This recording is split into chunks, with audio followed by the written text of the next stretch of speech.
O mercado só faz 3 movimentos.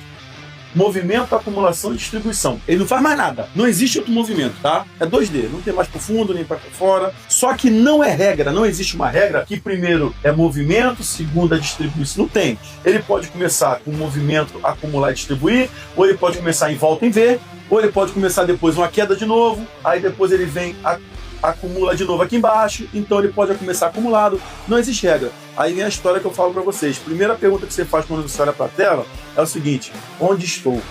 Porque se você não sabe onde você está, dificilmente você vai saber para onde vai. Estou no meio do movimento ou estou na acumulação? Exatamente. Primeiro, a regra base. Começa o dia assim: onde estou? Olha para o gráfico lá, bota no fractal que você opera, pega o fractal anterior, analisa e fala: onde estou? Está lateralizado. Aqui é o quê? Movimento, acumulação. Está acumulado. Então eu preciso que ele saia dessa acumulação e me dê na teoria de Dow o primeiro movimento de alta ou o primeiro movimento de baixa. Aí sim.